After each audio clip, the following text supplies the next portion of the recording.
Give us an example. Hugging, kissing, just affection.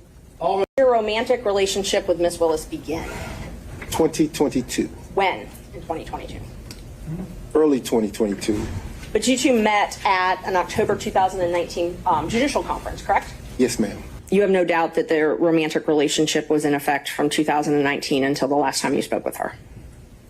No doubt. Did you observe them do things that are common among people having a romantic relationship? Yes. Such as, can you give us an example? Hugging, kissing, just affection. All before November 1st of 2021, correct? Yes. Used to women that, as he told me one time, the only thing a woman can do for him is make him a sandwich. We would have brutal arguments about the fact that I am your equal. I don't need anything from a man. A man is not a plan. A man is a companion. I don't need anybody to foot my bills. The only man who's ever foot my bills completely is my daddy. If you're a woman and you go on a date with a man, you better have $200 in your pocket. So if that man acts up, you can go where you want to go. I don't go on many dates, but when you go on a date, you should have cash in your pocket. Men in relationships at the end of physical intimacy, women in relationships when that tough conversation takes place. Nobody gives me anything. I am sure that the source of the money is always the work, sweat, and tears of me.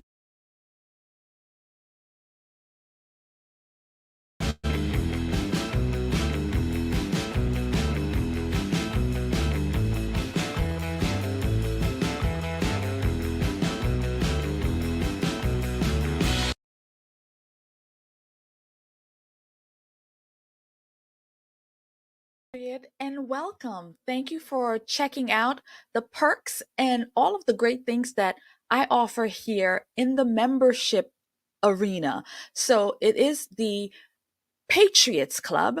And here, what I offer, and I'm so grateful to YouTube for presenting this opportunity where you can and I can, get to know each other better, where I will be able to provide you with exclusive content, exclusive behind the scenes looks, videos, pictures of when I am on the ground at rallies, at events, and so on. You'll be able to see firsthand what I'm doing on the ground.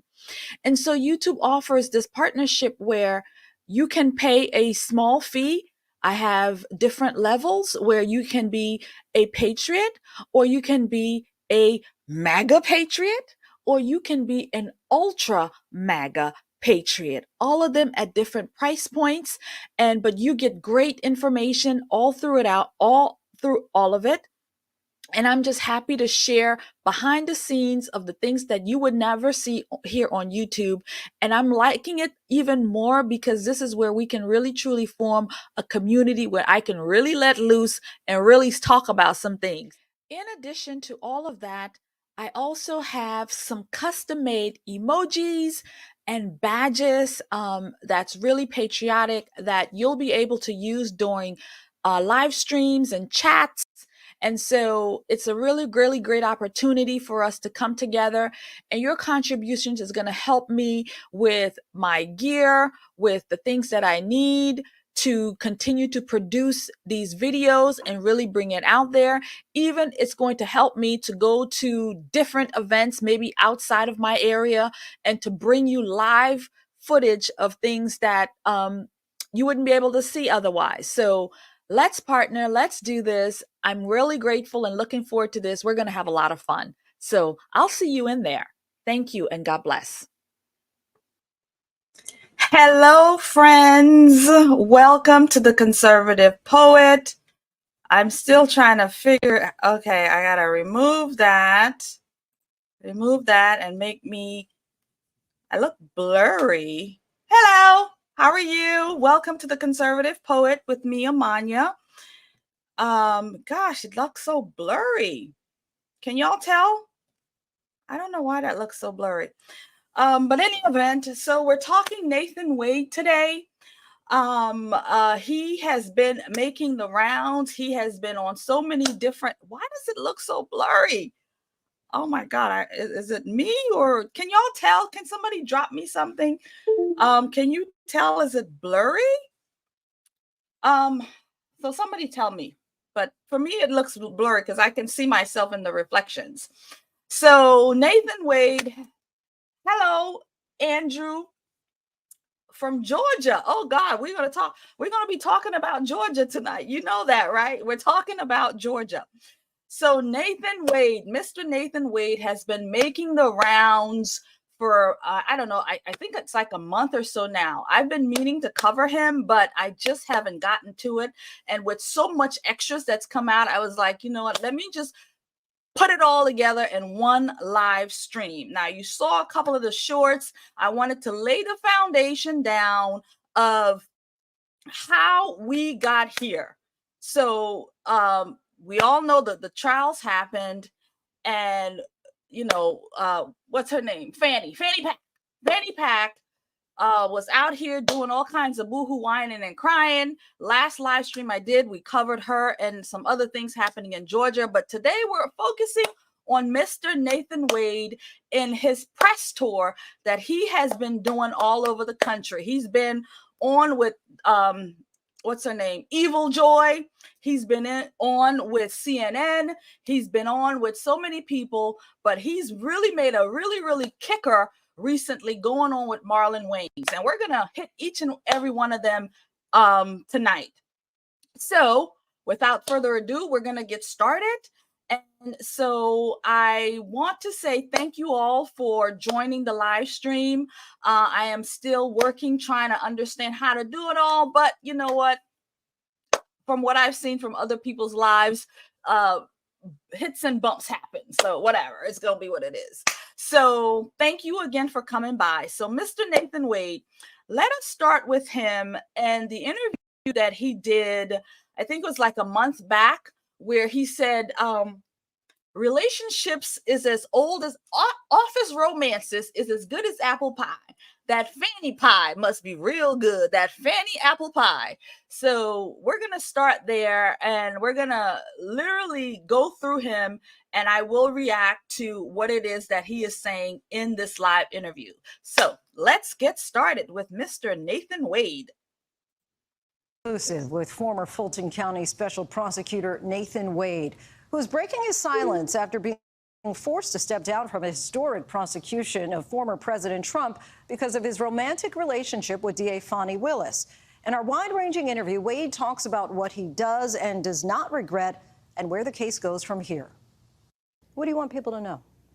I want people to know the real me. So there are those who say you weren't qualified for this case. How do you respond?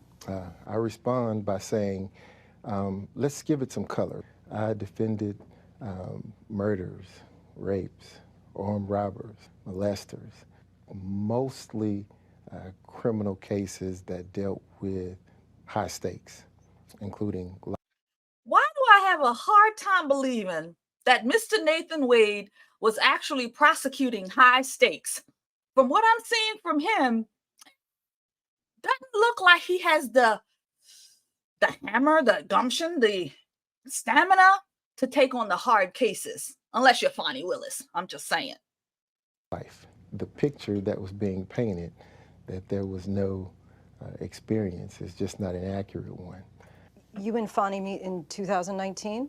Yes, ma'am. What was the extent of your relationship prior to November 1st of 2021? We met at a judges' conference. We stayed professional friends for quite a hot minute. A bit of time thereafter. Started to pick up a little bit when COVID started. We began to spend... Wait a minute. They were kissing during the COVID? Y'all wasn't afraid about dying?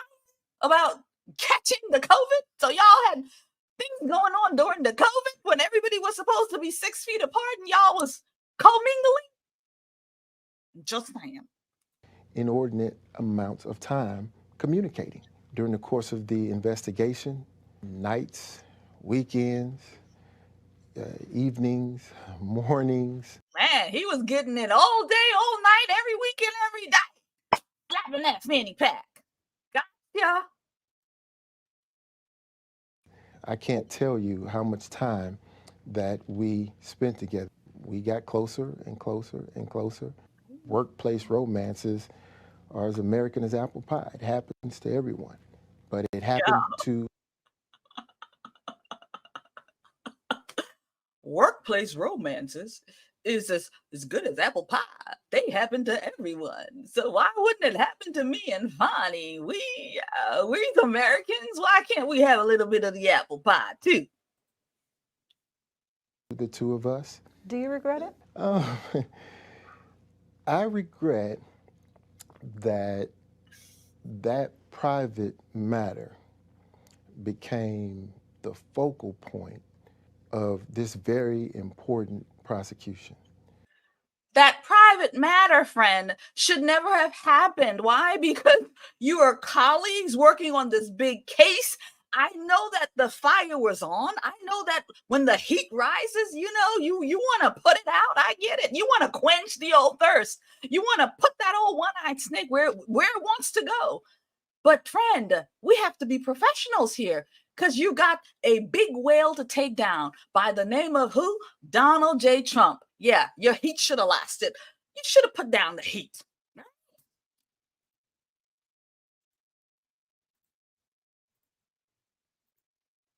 Oh, all right. Come on. To overshadow the true issues in the case. But at some point, once that bond is there, and if democracy is on the line, as has been described, do you say, maybe we pause this until after the case is over? Absolutely, absolutely. I'll concede that could have been an approach, but when you are in the middle of it, these feelings are developing, and you get to a point to where the feelings are so strong that you start to want to do things that really are none of the public's concern. It wasn't lost upon the two of us that things could bleed over into the case and start. It wasn't lost upon the two of us that this could bleed over into the case. So you sitting there, Fani Willis, girl, Fani, darling, I love hitting it like this. I love coming to slap your booty like this. I love doing this, but girl, we could get in trouble. What if we mess this up? What if the public finds out about our secret rendezvous? What if people find out? What we gonna do, Fani? Don't you worry, Daddy. I take care of it. I's the DA, the black woman. Nobody will ever question the black woman, the black queen. Never. We'll be all right. To affect it, and so we made the adult-like decision to do what we did. Do what we did. What do you mean by that? In terms of protecting the integrity of the case, keeping the rest of the office out of our personal and private lives, and at the point that we decided to discontinue the relationship, we did. But it's my understanding that the relationship ended not because you were worried about it bleeding over, but you all just had differences of the value of a male and female in a relationship, that kind of thing, that you ultimately started having some heated conversations. But correct me if I'm wrong, was there a point that you all stopped because you said, this is inappropriate, this could impact the integrity of the case? Okay, that's a lot there. So Before we he didn't go, defend it. Before he go, I really want to play Fani Willis again. How she explained their relationship. Is used to women that, as he told me one time, the only thing a woman can do for him is make him a sandwich. We would have brutal arguments about the fact that I am your equal. I don't need anything from a man. A man is not a plan. A man is a companion. I don't need anybody to foot my bills. The only man who's ever foot my bills completely is my daddy. If you're a woman and you go on a date with a man, you better have $200 in your pocket. So if that man acts up, you can go where you want to go. I don't go on many dates, but when you go on a date, you should have cash in your pocket. So there is the Madame Fani Willis explaining how her relationship was with Mr. Nathan Wade.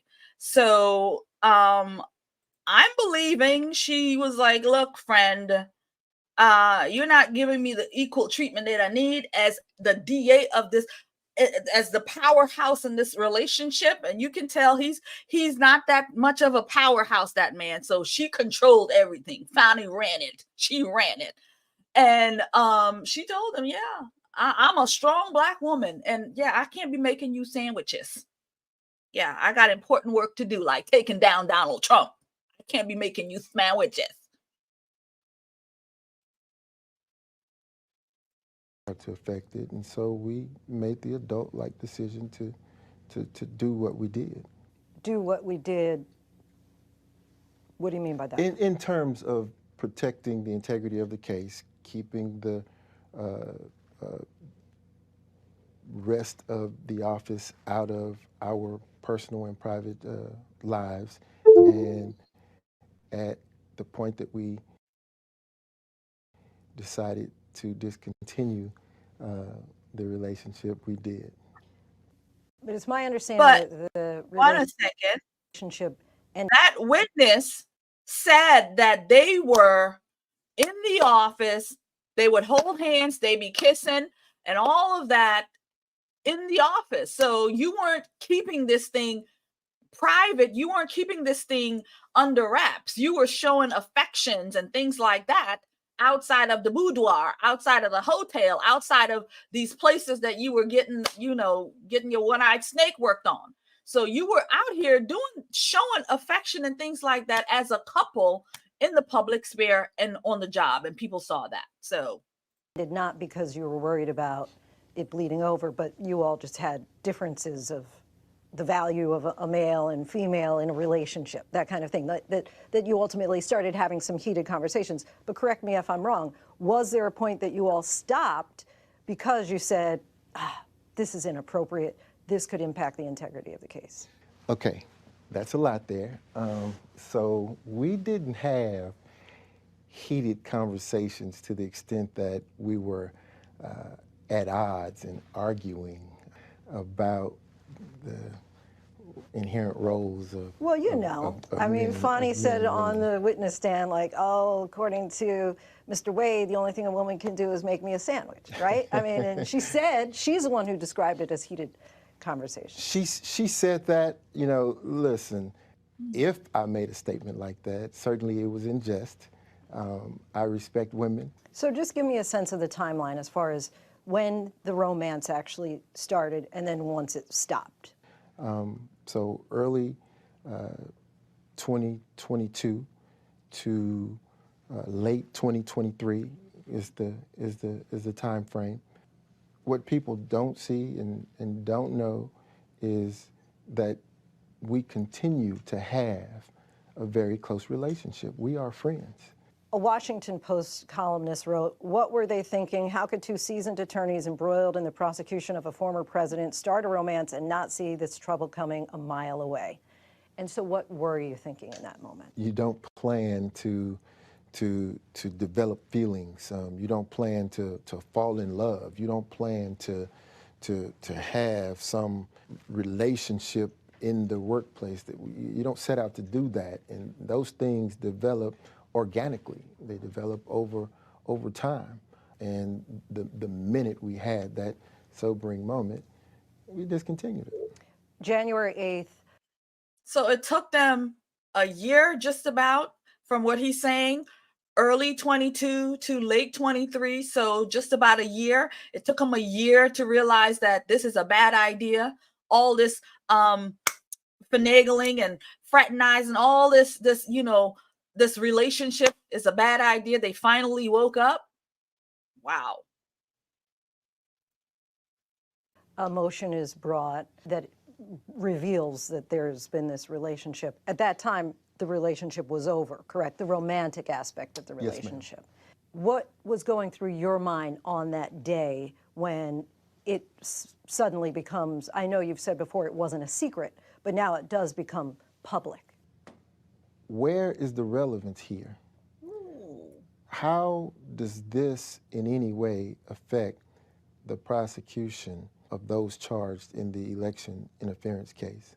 So for 25 days, we didn't hear a journalist, wouldn't she have another comeback to that? Like, of course this would affect things. This is a question of integrity. This is, you're having an affair with the prosecutor, and you're trying to jail the former president of the United States of America, something that has never been done before. Yeah, there are some things you need to figure out.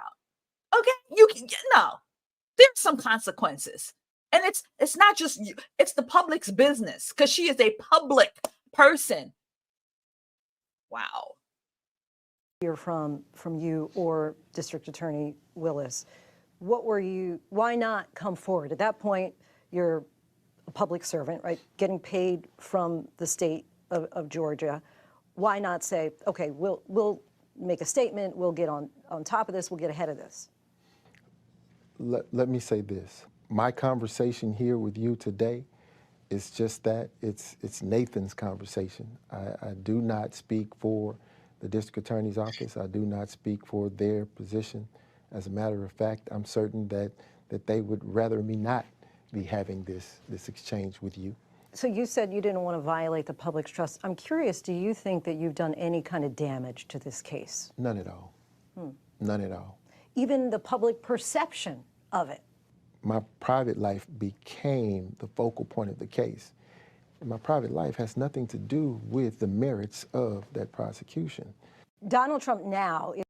This man takes no responsibility for his role in all of this. So as you guys know, I'm a Trumper, this is where I live. So for me, I'm happy all of this happened, obviously. But from an integrity point, this man is taking zero responsibility because of him and the fact that he could not, cool down the old one-eyed snake, and Fani Willis could not, keep her legs closed. We have this situation. And so here you are, a public servant, and so is she, having this rendezvous, and you're sitting here saying, yeah, that had nothing to do with it. Because of you, this case has now been postponed, and I'm happy that we're not going to see this thing happen before the election. But again, from the perspective of these people doing their job, this is where you failed. You literally failed at whatever it is, the Democrat propaganda. You failed at bringing Donald Trump to justice with this whole setup. Yeah, you did. You do bear responsibility. Because of you, all of the left, they're boohoo whining and crying. That even Roland Martin, I made a video about him a couple of last week, how him and his crew were on here boohoo whining and crying that Fani Willis, she is to blame. She was to blame, and they threw her under the bus because they said, Fani, you should have known better. Fani, you should have kept your leg closed, girl. They had the cackling hands on there, and Fani, you should have kept your legs closed, because a Black woman in your position should not be out here opening up her legs, doing all these things. It's your fault. We can't get Donald Trump before November. It's your fault, Fani Willis. And so this one's not even taking responsibility. Oh, I ain't got nothing to do with it. I was just having me a good old time in my own relations. So this, whatever happened, it has nothing to do with what's happened to the case. I got no responsibility here. Yeah. Is trying to get the judge's decision overruled. We'll find out in a week or so if Fani Willis gets to stay on the case. Do you feel, as we sit here today, that this case is in jeopardy? Because that issue is before the Court of Appeals currently, my goal is to protect the integrity of the process. I don't want to say anything that's going to jeopardize that, but Nathan Wade does not feel that the case is in any way in jeopardy. So you didn't realize when you took the case your life was really going to be under a microscope? I did not realize that my life would be in danger. The microscope, I don't have a problem with. You're just like the rest of us on the outside looking in. I'm curious if you think that Donald Trump will be convicted. I believe and stand behind every bit of the work that was done while I was the special prosecutor on the case. And I believe that, there's going to be that day of reckoning where a Fulton County jury there in Fulton County, Georgia, would have to make that decision. What do you think is the greatest misconception about you? Issue surrounding my divorce.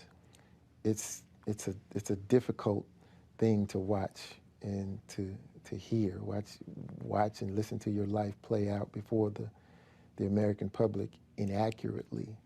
Ultimately, as we sit here today, do you feel you've done anything wrong? Oh, wow. I don't feel as though I've done anything wrong. I feel like I have been, I guess, in my silence, I've been treated a bit unfairly, a bit harshly. What's next for you? Wow, the sky's the limit.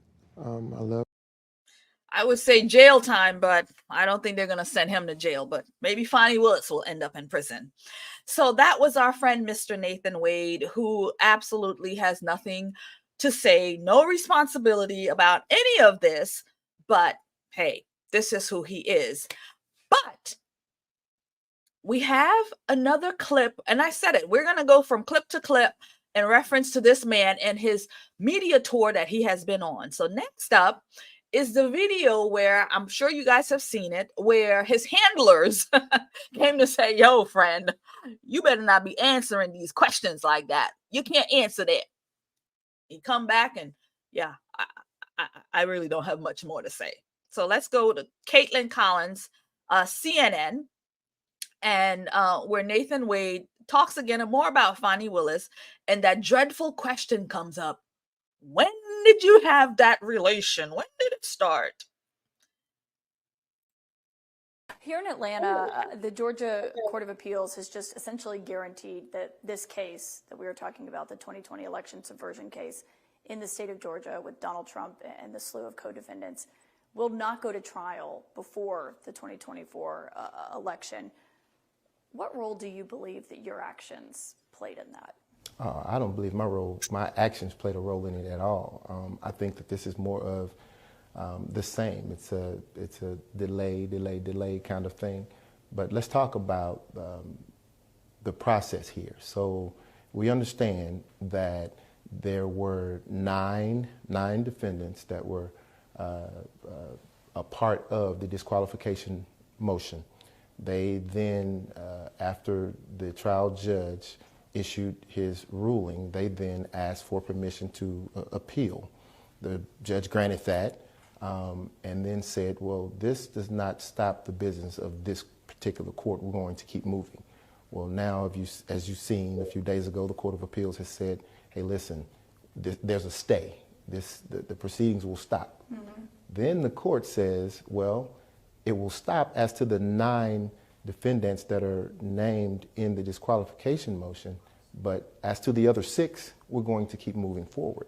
And just on yesterday, one of the defendants, one of the 6, decided to file pleading with the Court of Appeals and say and ask the Court of Appeals to say, wait, listen, trial court, I think that the stay applies to everyone named in the indictment, not just those who were seeking to disqualify. But Donald Trump is one of those who is seeking to disqualify the district attorney, Fani Willis, from this. So essentially, he's not going to trial before November 2024. And you don't think that your actions played any role in that? I don't. I think that the goal was to have this dog and pony puppet show, base it on things that were not relevant to the indictment. I think. Is it me, friends, or does it seem like the elevator just doesn't go all the way up when it comes to Nathan Wade? He seems to be, what's the word? Slow. I think he's slow.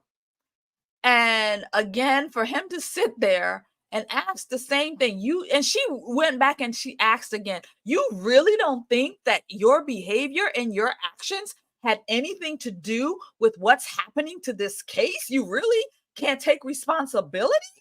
No, I can't. My actions had nothing to do with this. But man, it does. And I wish somebody in his circle would say, look, man, your actions did have something to do with this. You banging Fani like that, your actions had a whole lot to do with this. And that's why we can't get Donald Trump before this election. Right? Yeah, he seems like he's not all there.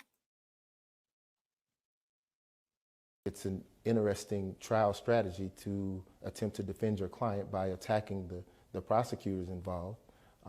But the four corners of that indictment speak for themselves. I think that the filings should have covered, they were sufficient. The responsive filings were sufficient to cover any question that the court had, and could have given, the court could have given a ruling based upon the filings without the need for that entire circus. But initially, the district attorney and the office that you were working with previously were aiming for a summer trial date for all of this. And so when you look at what they are fighting, which is, it's not related to the indictment, it's related to the district attorney and you, that's at the center of this, is there any part of you that believes it jeopardized, the years of hard work, the investigations that you did, the grand jury's work in all of this? Because it's not going to happen before the election.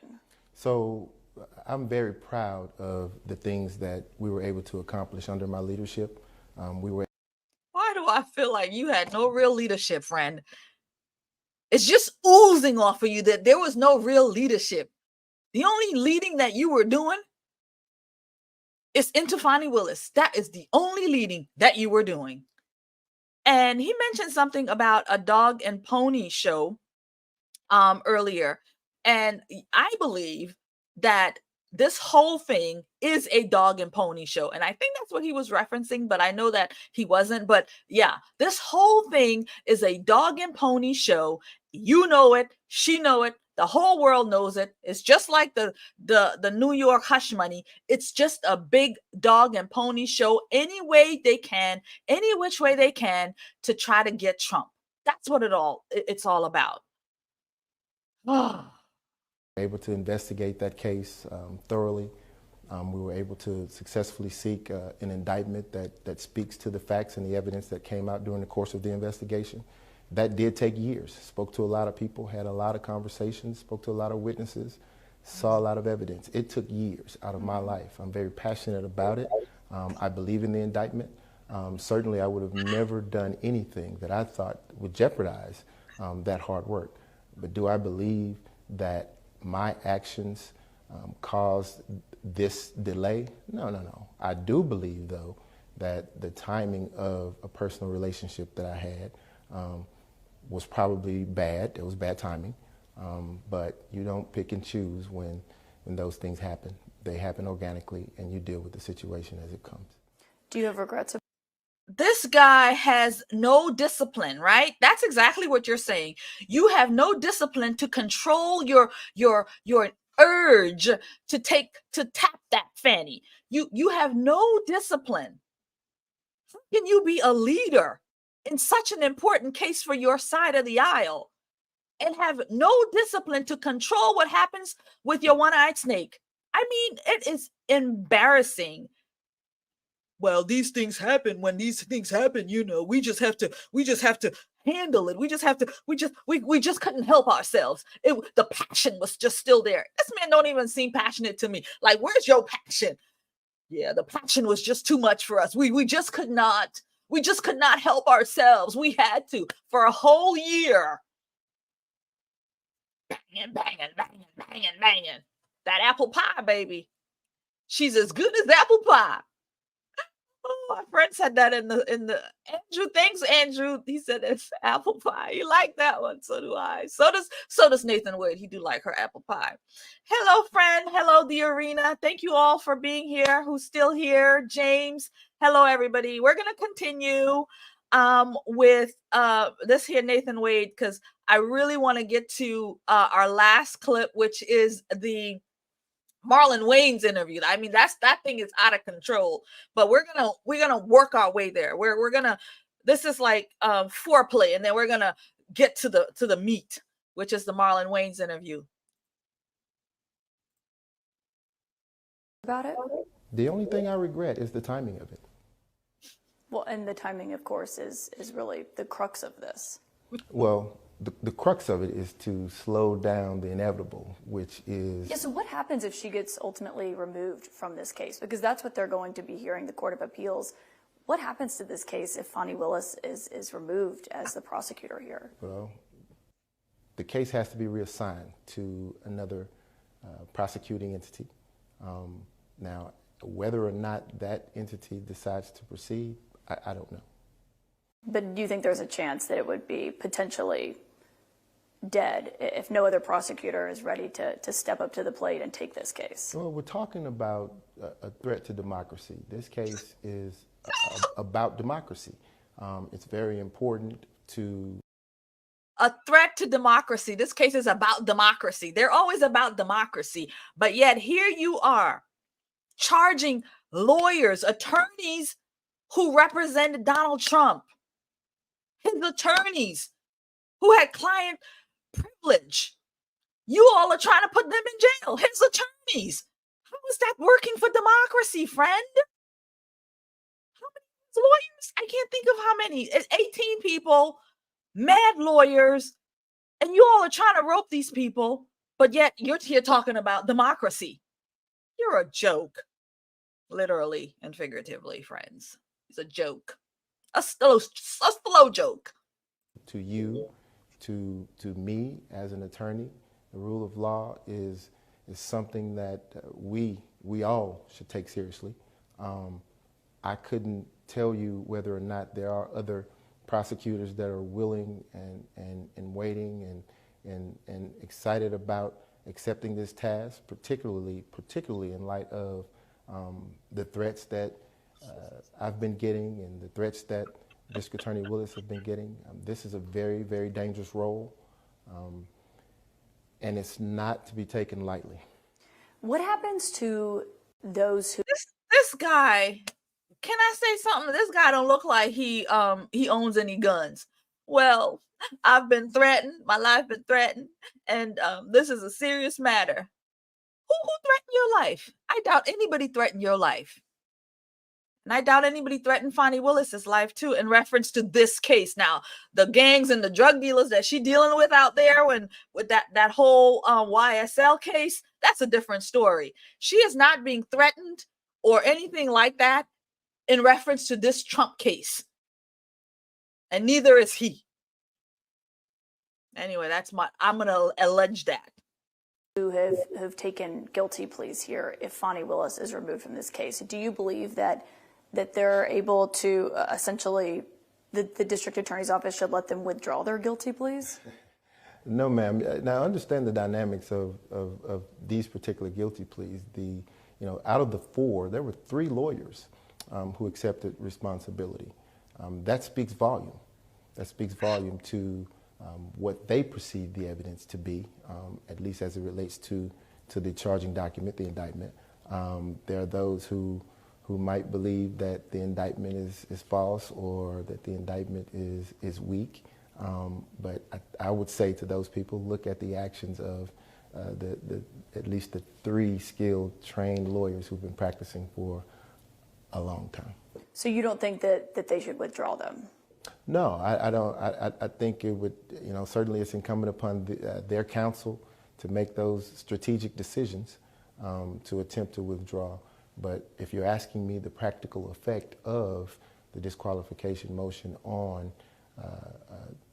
DA Willis and the effects of them entering their plea, has none.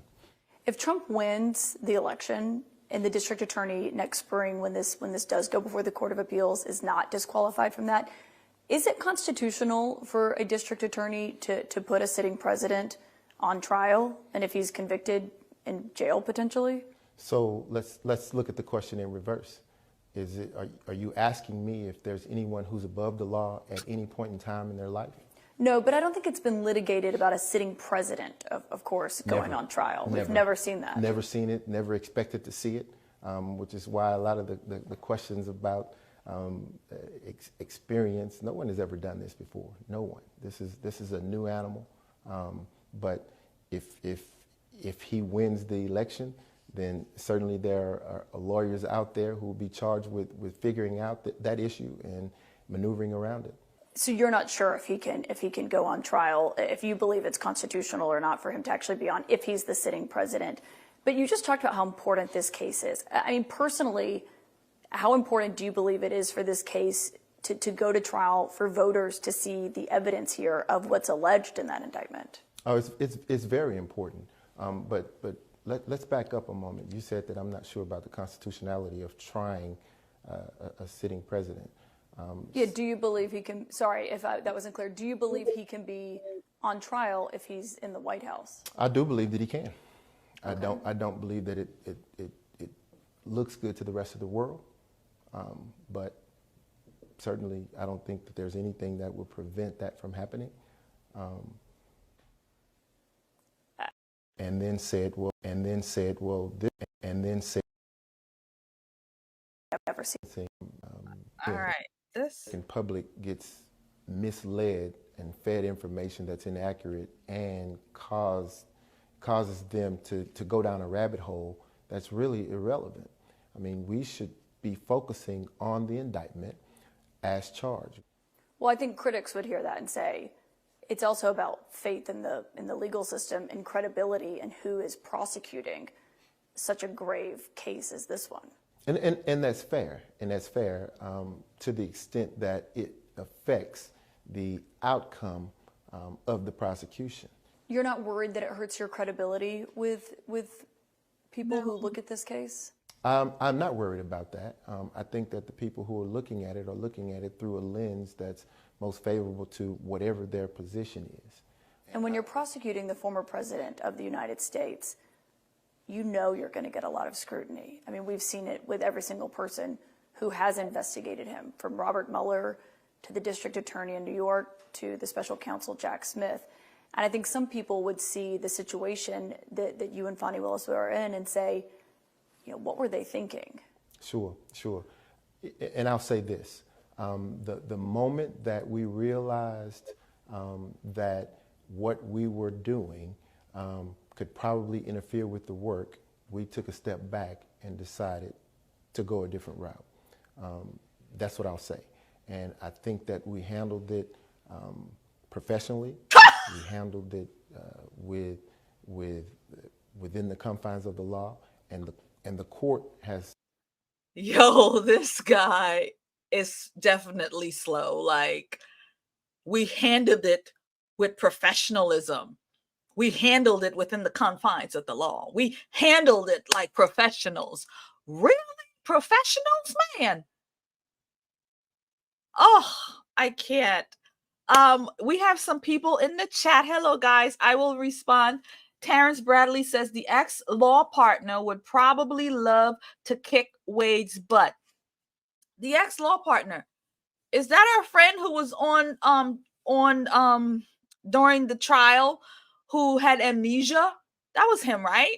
He couldn't remember anything. He couldn't. Did he actually say I plead the fifth? I can't remember. But yeah, our friend reminds me of what's that little guy from the show? Gosh. But yeah, I'm sure he would. And because of him, a whole lot of problems came for that guy. He was in a whole lot of hot water because of this Fani Willis mess. These people can't keep their hands off each other in the middle of a critical trial. Like what are you doing? Anna Cross quit the case. Wow. All right. Let's continue with him. Has said as much. So you're saying there was a moment where the two of you stopped and realized that what you were doing would not be beneficial for the case that you were attempting to prosecute? No. Now, we know that the profundity of any response lies within the question, and that question, the premise of that question, I don't agree with, right? So I guess what I'm saying to you is there was a moment during our interaction where we decided to make the decision to step away from that and focus on the work solely. Did you ever consider stepping away from the case in this office then? When? When you decided to end the relationship, but you still remained in the office on this investigation? Again, I want to make certain that I understand the Did you ever question. consider Hold on, Flo. leaving the special counsel's or leaving the district attorney's office because of the relationship that you had with the district attorney when you ended it, but before it became public? So again, as you've seen a few days ago. To reflect on this since you've left the DA's office, how have you reflected on how the attention has not been on what's alleged that he did when it comes to overturning the election, but instead all the focus is on you? I think it's a sad state of affairs when the American public gets misled and fed information that's inaccurate and causes them to go down a rabbit hole that's really irrelevant. I mean, This guy is an absolute joke. And while I'm stopping and moving on, I think I reversed it a little. So we're going to just skip to, I don't want to skip the part where his handlers come to get him to shut up. But this clip is longer than I remembered. All right. As special prosecutor with the district attorney's office, I do not believe that anything got in the way of those successes. You talked about how much your life has changed since all of this, not just joining this investigation, but also since your relationship with Fani Willis, the district attorney, became public. Has all of that continued since you stepped aside from the case? Well, what has continued are the threats. There are constant threats on my life. I can't possibly put into words how it feels to wake up daily and need security around me. Friend, do you have a gun? Do you own a firearm? Come on. Oh, Wimbledon. Or to do something as simple as go into a grocery store and have to watch every second to make certain that there's not someone attempting to do something bad to me. I think what they're doing when they see you in the grocery store, they say, isn't that man who was banging Fani Willis? Isn't that prosecutor who was banging Fani Willis? That's what the people are saying. Your life isn't in danger. That's what they're saying. It's gossip. You afraid of the gossip. You're afraid of the gossip. Every time my phone rings and it's one of my children, I'm holding my breath because I'm not sure that someone hasn't decided to figure out where they are in the world and do something to them. This is, I fully understand why people like the former governor of the state of Georgia decided he did not want to accept this role because of not only the small amount of compensation that he received, but his safety. And he said as much during the course of his testimony. It is just not safe because of the thought process of certain people. You were recently seen at the election night party for the district attorney here in Atlanta. What made you go to that? Oh wow, that's a show of support. The district attorney and I are friends. We are close friends, great friends. We will be friends for a long time to come.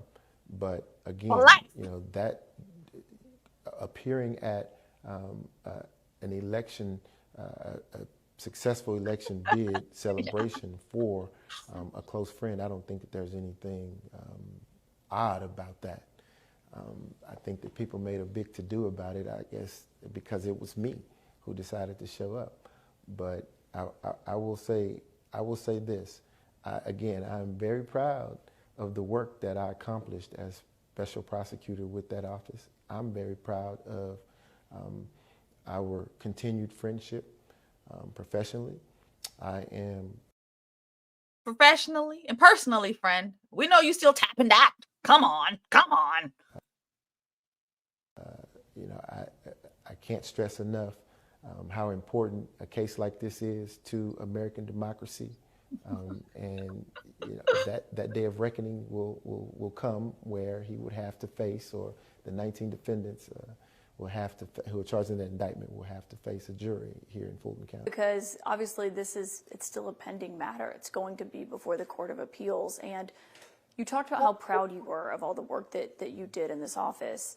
And I think the question that people have when they hear from the Court of Appeals, this isn't happening until next spring, is did the relationship jeopardize that work that you did in this investigation? And therein lies the issue, why we wouldn't touch upon the work of the Court of Appeals or some higher court, because it's a pending issue before them. I think that we should allow them, take a step back and allow them to take the evidence that they have and do their work, make the decision. Right, but you did testify to this, and you were asked about, on the stand, about when it started and when it ended.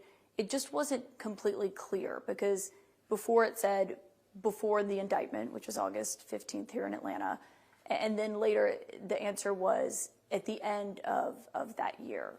And so I think that was the clarity that people were seeking of when it started and when it ended. Sure, and there again, there's a question before the court, and that is the crux of the question. I don't choose to say or do anything that would jeopardize the case or the court's ruling. I prefer to allow them to make their decision based upon what they have and accept it. Do you believe, as you reflect on this, that your relationship with the district attorney was a mistake? Absolutely not. Absolutely not. What I believe is this whole conversation is a distraction. Oh, wow. That's all. It's a tool to stop the train, to slow down the inevitable, which is the trial of the defendants named in the election interference case. Do you believe the trial ultimately happens? Absolutely. Absolutely it happens. Mr. Wade, thank you for your time today. Thank you for having me. Thank you.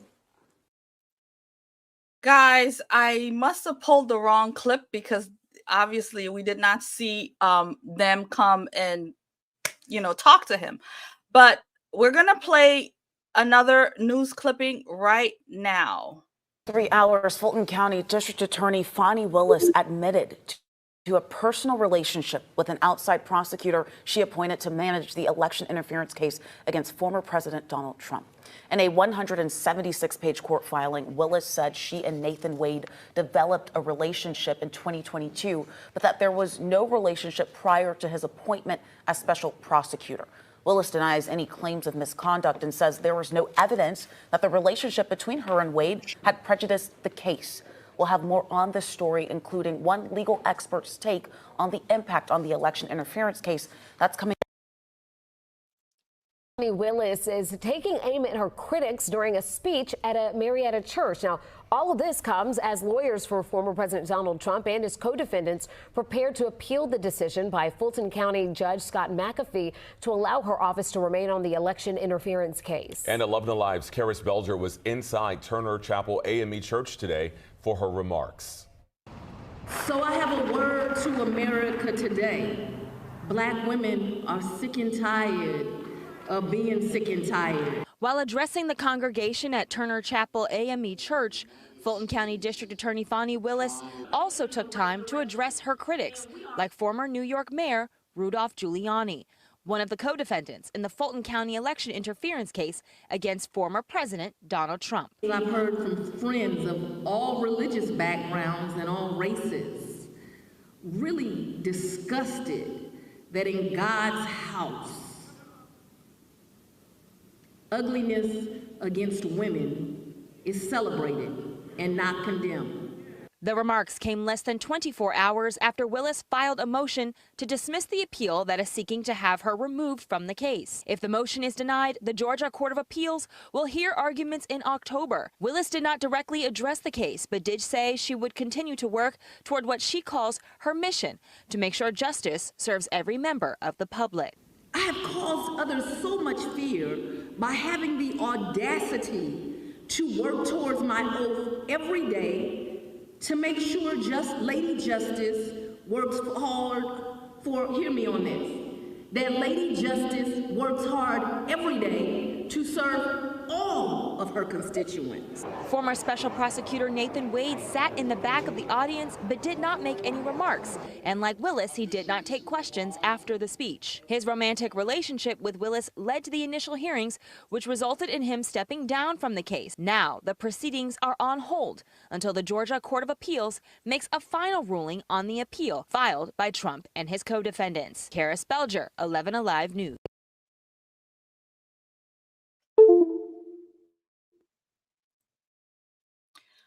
So you seen that, you heard that. So Fani Willis, again, the woman who went to multiple churches, stood in the pulpit and lied about having an affair with this man.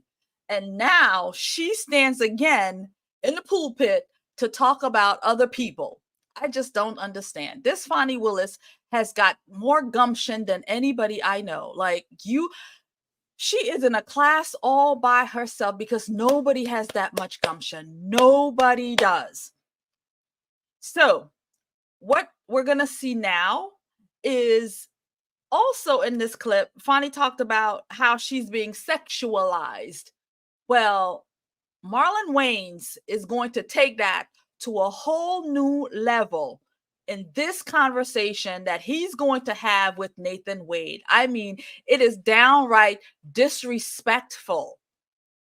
As a woman, here you are. I mean, I think it was a comedy skit. I'm not sure like what it was. It obviously was not really an interview. And he's sitting there and this guy is literally insulting your woman. Like, I mean, it was bizarre, but we're going to let him do that right now. Public between you and her. I don't label. What? To have they one-eyed steak and democracy. That's what you did. That's what you did. Your penis ended democracy. Your penis ended democracy.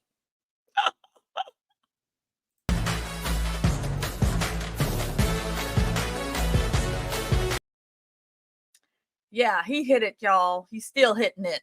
He's still hitting it.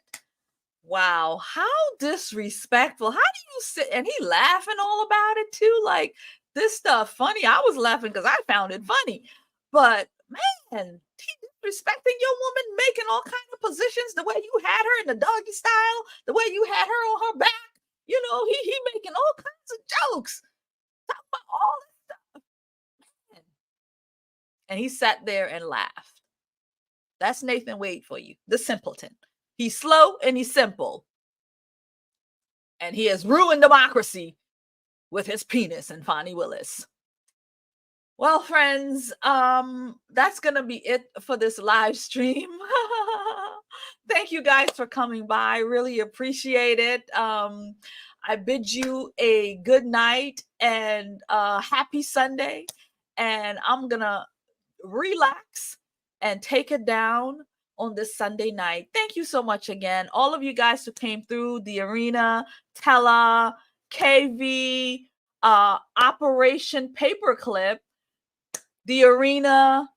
Oh, this I said you already. KV, and everybody else who came in. Andrew was the first guy here. So thank you guys, James, and everybody who came through. Really appreciate it. I'm going to continue to try to do these live streams because I really want to. And so it's really going to build the community more. So I really appreciate it. So I will say God bless you and keep you all. And I will see you in another live stream or another video. I'm dropping a video tomorrow night. I'm thinking about doing a premiere of it. It's going to be a tough pill to swallow, friends. It's going to be a tough one for certain people on the other side of the aisle. But I bring parody and humor to this conversation. I think it's very much needed. And so it's called My Body, My Choice. I got a couple of thumbnails working for it, but one of them is My Body, My Choice. And another one is It's Dangerous to Tango with the One-Eyed Snake. Fani Willis would know that, wouldn't she? So Anyway, that video, we're going to premiere it hopefully tomorrow night. If I don't premiere it with you, then I'm dropping it tomorrow night at 7 o'clock. So thank you and God bless you. And I'll see you there.